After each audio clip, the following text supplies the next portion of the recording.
নমস্কার বন্ধুরা, আপনারা যারা যারা যুবসাথী প্রকল্পে অনলাইন বা অফলাইন আবেদন করেছেন তারা এখন অধীর আগ্রহে আছেন যে আপনাদের টাকা কবে ঢুকবে।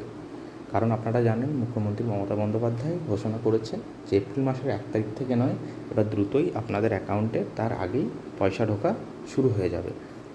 তো যারা যারা আবেদন করেছেন যুবসাথী প্রকল্পে তাদের জন্য একটি সুখবর।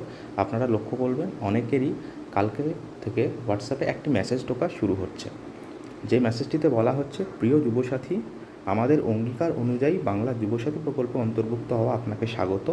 রাজ্য সরকারের নিজস্ব তহবিল থেকে আর্থিক সহায়তার প্রথম মাসে 1,500 টাকা আপনার ব্যাঙ্ক অ্যাকাউন্টে জমা করা হলো।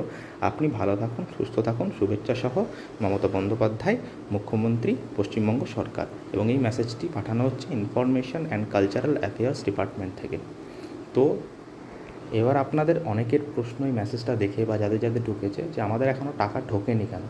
তো আপনাদেরকে বুঝতে হবে যে এই মেসেজটা আপনাদের হোয়াটসঅ্যাপে এসছে মানে আপনাদের যে প্রসেসটা আছে সেটা অন্তর্ভুক্তকালীন, সেই প্রসেসটা চলছে এবং খুব শীঘ্রই কিছু দিনের মধ্যে আপনাদের ব্যাংকের অ্যাকাউন্টে টাকা ঢুকে যাবে।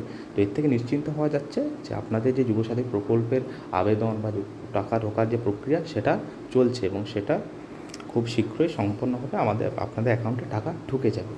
এইবারে প্রশ্নটা হলো, যাদের যাদের এই মেসেজটা ঢোকেনি তাদের কি করতে হবে? তাদের কি আবেদন বাতিল হয়ে গেল বা তারা কি টাকা পাবে না? তো এরকম কিছু না। যারা যারা অনলাইনে আবেদন করেছে বেশিরভাগ ক্ষেত্রে তাদেরই মেসেজটা ঢুকছে।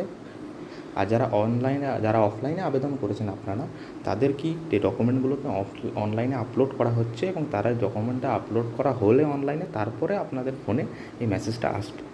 তো আগে পরে হলে কম বেশি সবার কাছে এই মেসেজটা আসবে এবং এই মেসেজটা আসার পর থেকে খুব শীঘ্রই আপনাদের ব্যাংকের অ্যাকাউন্টে যুবসাথী প্রকল্পের টাকা ঢোকা শুরু হয়ে যাবে। তো প্রত্যেক যুবসাথী আবেদনকারীর জন্য এটা একটা খুব খুশির খবর যে আপনাদের প্রসেস প্রায় সম্পন্ন হওয়ার দোরগোড়ায় চলে এসছে এবং আপনাদের টাকা ঢোকা এবার অ্যাকাউন্টে শুরু হবে। তো এরকম ভিডিওসের জন্য চ্যানেলটিকে সাবস্ক্রাইব করবেন, ভিডিওটিকে লাইক করবেন এবং যদি কোনো প্রশ্ন থাকে অবশ্যই কমেন্ট বক্সে জানাবেন। ধন্যবাদ।